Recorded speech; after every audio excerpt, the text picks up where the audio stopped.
of the Syracuse University College of Law, and a man who has always followed his father's good advice. Get up. The art of living is simply getting up after you've been knocked down. Joe Biden's life shows us a world of possibilities. As a boy, he lived in a working-class neighborhood of Scranton, Pennsylvania, and learned the rules of politics from his grandfather. Keep your word and hold no one group above others. Joe Biden's skills are known to millions, but until he was a sophomore in high school, he was embarrassed to speak in public because he stuttered. As his teachers and family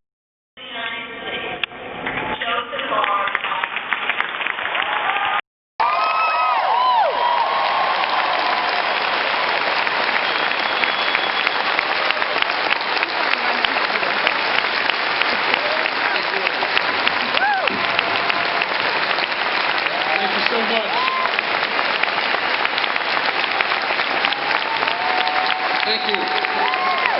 Good to be home.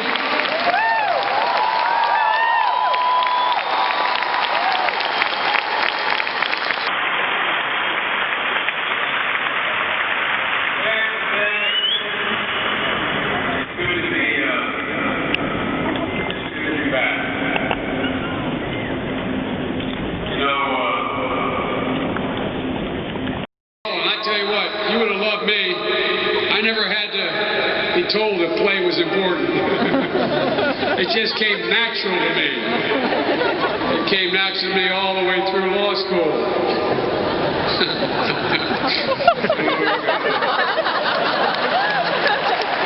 Thank God. Thank God, Dean. When Syracuse gave me the scholarship, they based it on a sense of obligation. But it's good to be home. And you know, this field, which used to be called Archibald Stadium when I was here, this is the place from which I graduated, the same ground. This field is the scene of two of the happiest moments of my life. Most exciting moments of my life. The first was when I sat in the end zone and watched a man who's become a close personal friend of mine, number 44, Floyd Little, outscore Gale Sayers in a shootout where they scored a total of 8 touchdowns together. You can see my value system. And the second was the day that I stood here. In those days, the law school used to graduate with the undergraduate school. And I sat here in this field to receive my law degree. At some moments, an unexpected event. And let me just say congratulations to all my fellow recipients of honorary degrees today. You all deserve it. You know, it's great to be back at Syracuse. It's an honor to have been invited. It's an honor to hold a degree from this institution. And it's an honor to look at the next generation of Syracuse grads. I'm sure this is said all the time, but so much emotion and expectation and confidence has been invested in all of you. And today's Mother's Day. Of all the mothers who are here today, let me say to you, the spotlight may be on your graduates today, but just know that it would not shine nearly as brightly were it not for you. And they know it.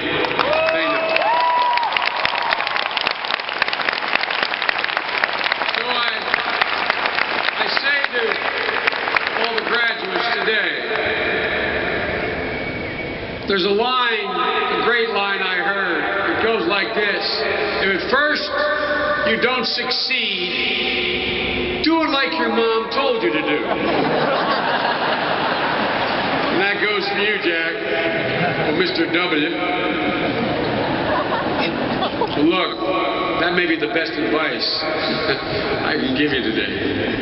I'm not big in the business of giving advice, but I say to all the moms that are here today, Happy Mother's Day. It's obviously a great day for you. You deserve our thanks and our recognition.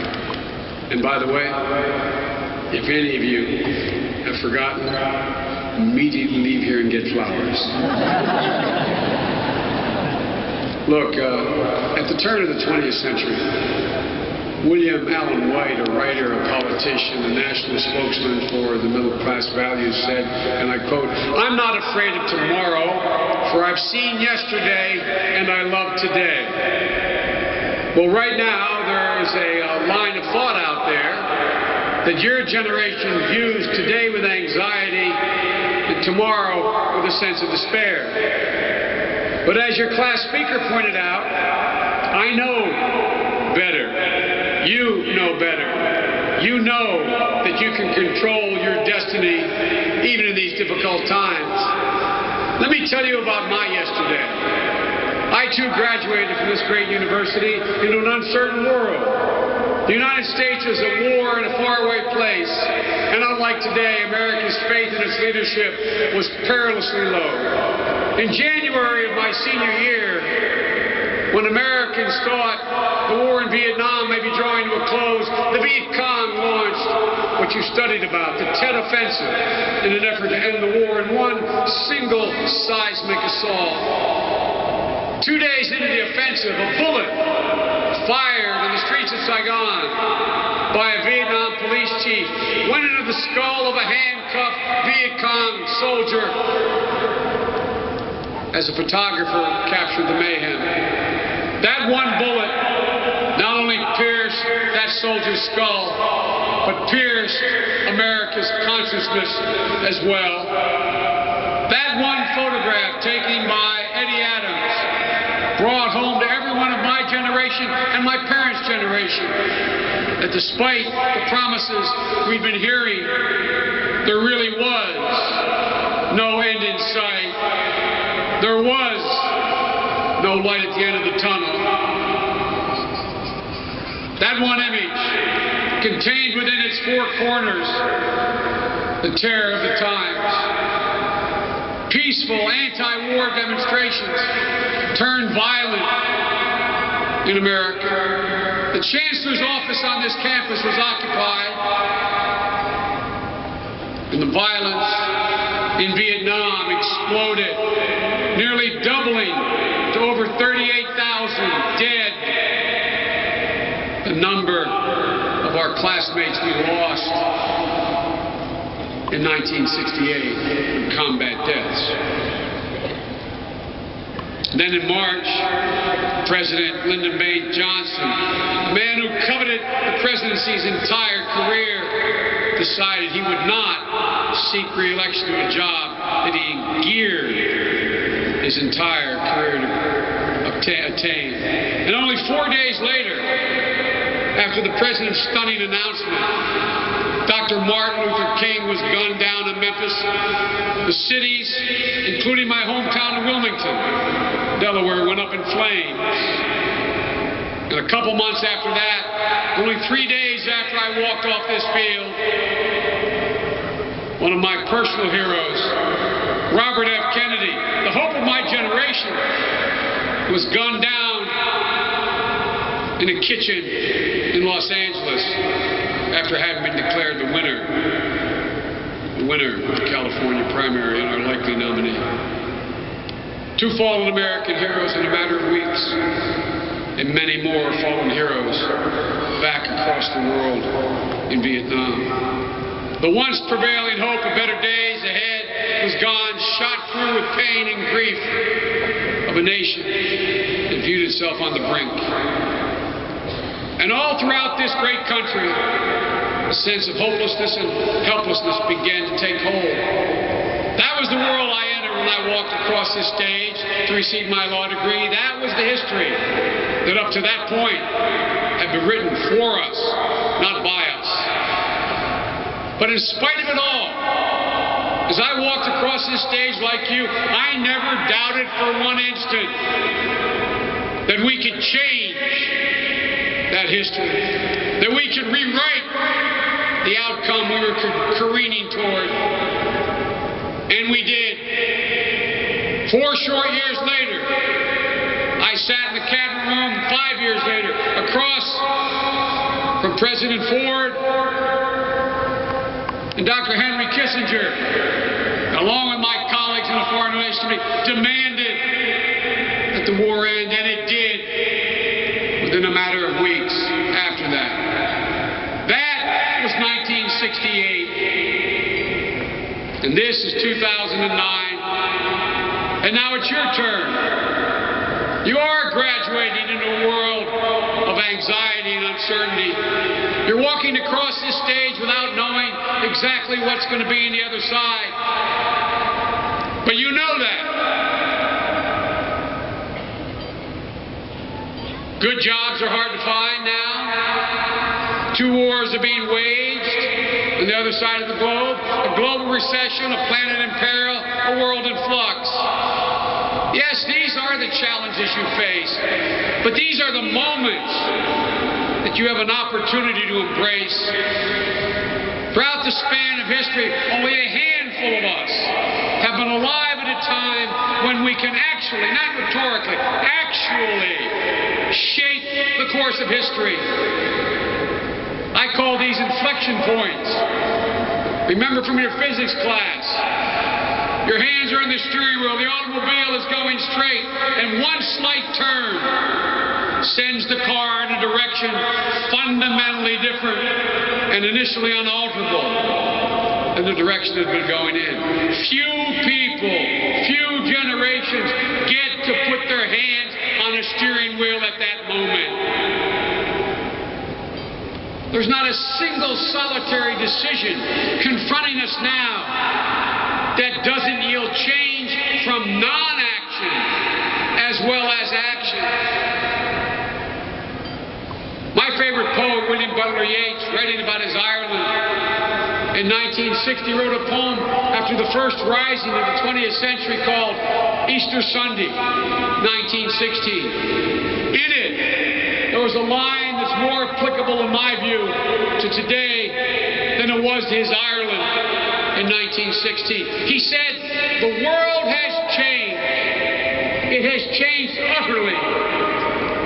A terrible beauty has been born." Well, it's clear things have changed utterly in the last 12 to 15 years. A terrible beauty has been born. It's a different world out there. But we have an opportunity to make it truly beautiful because we're at an inflection point. Absent our input and leadership, the world will continue to careen in the direction the momentum is now taking. That, folks, is an inflection point. Do nothing or take history into our own hands, and like few generations are given the chance, bend it in the service of a better day. You know how I feel. It's probably self-evident. In the face of the challenges, and I view opportunities we have, in the face of struggle, there is a much greater risk in accepting a situation we know we cannot sustain than in steeling our spine and embracing the promise of change. Even though the pessimists will point out we cannot guarantee exactly what that change will deliver.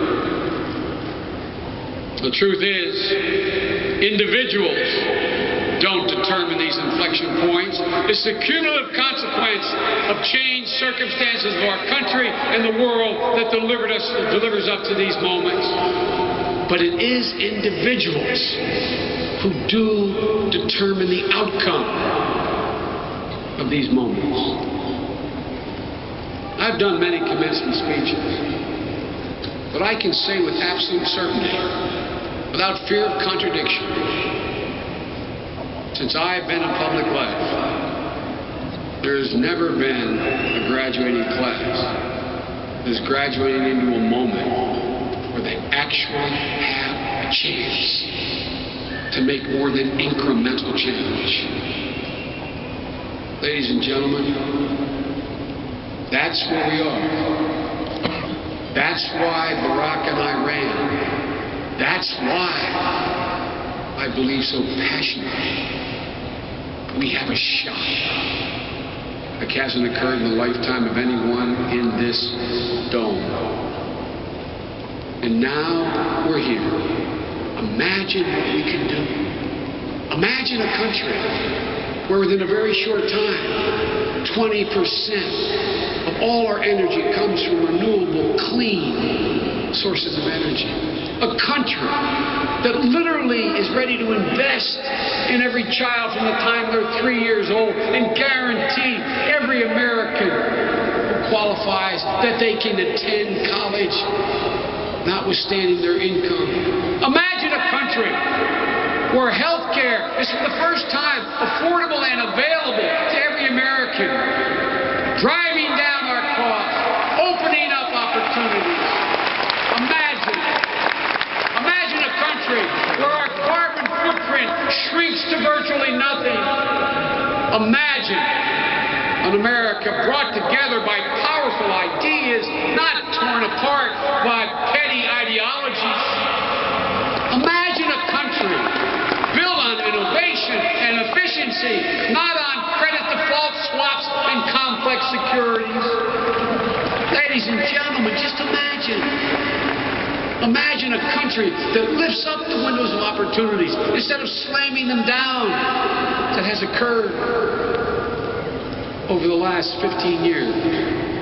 Imagine a country where creativity and scientific knowledge are valued, not shoved aside in the name of ideology. Imagine a country where every single American has a fighting chance, just a fighting chance. In a country that lives up to the promise of our ideals and leads the world with the power of our example, not just the example of our power. Ladies and gentlemen,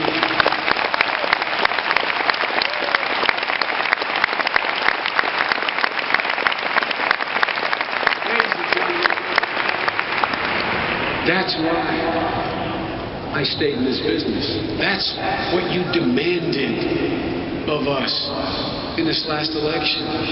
That's what the President and I are seeking to accomplish. They tell us we're dreamers. They tell us we're doing too much. They tell us that this is beyond our scope. Where in the hell have they been? Where have they been? Ladies and gentlemen, we desperately need you. And I know you're there. We need you to help us make this happen. This is totally within our power. As my brother Jimmy would say, this is within our wheelhouse. This is the story of America. Some think, as I said, I'm too optimistic. But I challenge that. I believe I'm being thoroughly realistic. My confidence is born out of my own experience and America's experience. The American people have never, ever let their country down when they've had a leadership willing to support them and to challenge them. I was optimistic when I walked off this field into an uncertain world in 1968. I was optimistic when I was sworn in as a when I was elected as a 29-year-old kid in Delaware to the United States Senate. But I must admit, if anyone had told me then I'd be more optimistic and idealistic in the year 2009 than I was then, I would have told them they were crazy. But it's a God-honest truth. I am more optimistic today than I have ever been in my life because of you, because of where we are. And there's good reason. There's good reason for this optimism. you, it's my daughter, it's your generation. It's not only what I know you can do, it's what was referenced already, what you've already done. 1.2 million of a total of 1.9 million combat troops that have been sent to Iraq and Afghanistan have been under the age of 30. And many have given their life in a war that was a war of choice and one that was one of necessity. You are committing to your communities in larger numbers and volunteering in record numbers. The Peace Corps, Teach for America, AmeriCorps, the Jesuit Volunteer Corps, Habitat for Humanity, the list goes on and on and on. And all over the globe, you're enriching communities and making life better for people, everyone in the world. From the North American continent to Asia to Africa to Latin America. You're connected with each other like no generation ever has been. You're connected to the world in ways that we could have never imagined as I walked off this field. And you're using those connections to unite a global community and to deepen our understanding of the world around us. That knowledge will help us seize an entire new era in world history. You're agile, you're fresh minds. You will create for us a bold new reality. And we're prepared to ride along with you and fight with you to see that it happens. So for those who tell you we're doing too much, be smart enough not to listen. For those who say what we dream of cannot be done, be naive enough to give it a shot. And for those who say now is not the time, say, if not now, when? When?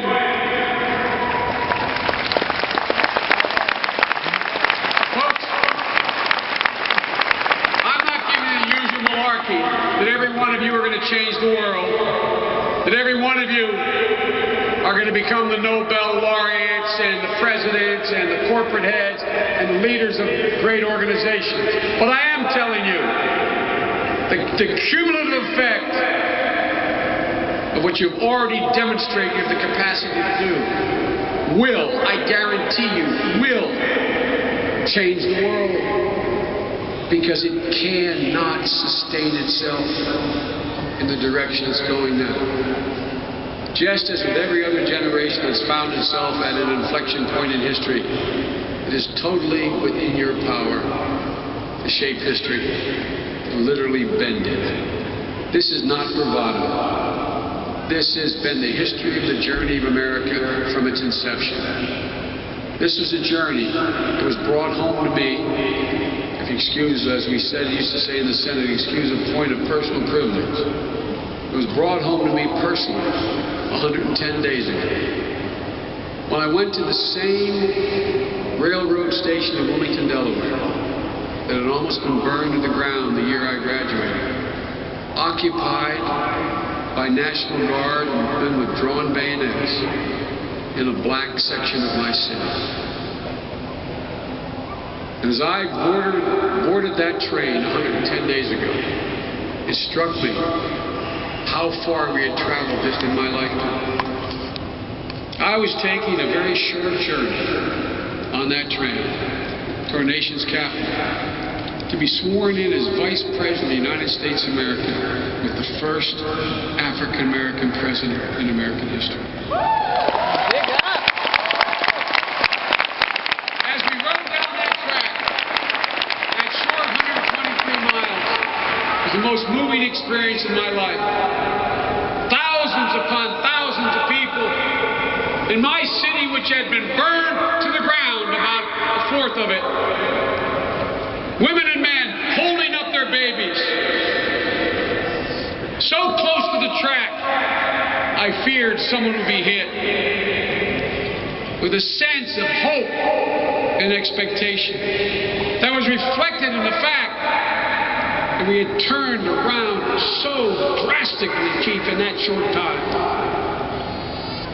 Ladies and gentlemen, I I thought back to what Dr. King said. He said, the arc of history bends towards justice. That's what you get a chance to do. That no other generation in recent times has had the chance to do. Not because you're better than you are, but because of the moment to which we've been delivered. I knew at that moment that the rhetoric I would repeat of Dr. King during my career was absolutely, positively, literally true. And I also knew one other thing. I would have never been able to have that great honor to be part of that history were it not chancellor for this great university. It would have never occurred, because those times when I had to listen to my dad's admonition of getting up at the most difficult times of my life, Syracuse University was there for me. They were reaching down and they said, he's our guy. It's a big deal. It's a big deal. The loyalty this university has shown me exceeds any institutional loyalty that I've ever encountered in my life. And it's come at times that were the bleakest in my life, as well as the happiest in my life. So let me conclude by saying I'm grateful. I am truly grateful, and I thank you. I congratulate all you graduates, and happy Mother's Day, and may God bless you all, and may God protect our troops. Go enjoy yourself. Play.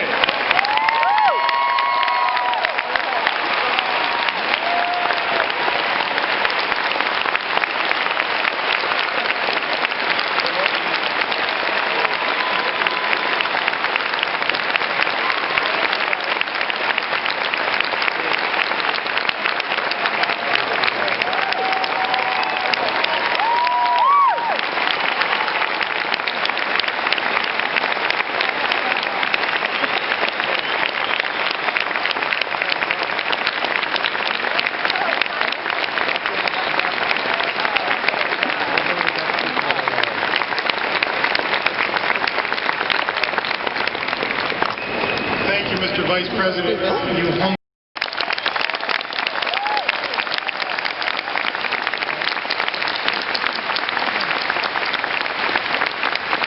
Joseph R. Biden Jr., attorney, distinguished statesman, master of public policy, both foreign and domestic, dedicated alumnus of the College of Law, you exemplified the American spirit. From humble beginnings among the coal fields of Pennsylvania and small towns of Delaware, you internalized the virtuous struggle of working families. Elected to the United States Senate at age 29, you went on to win 6 more terms. Throughout, you championed justice at home, leading the Senate Judiciary Committee and sponsoring landmark legislation such as the 1994 Crime Bill and the Violence Against Women Act. As chair or ranking member of the Senate Foreign Relations Committee, you forged international understanding while preserving security. As Vice President of the United States, you summon all of these experiences to remake America with President Barack Obama, leading a resurgence of hope and revival of the spirit of collaboration and partnership among nations. We are honored today to recognize you, one of ours, for your indefatigable determination as a public servant and your dedication to educating the next generation, lifting up working families everywhere.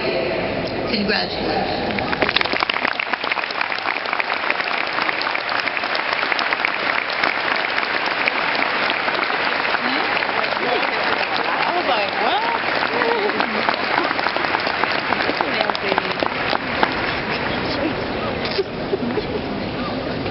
It looked like it.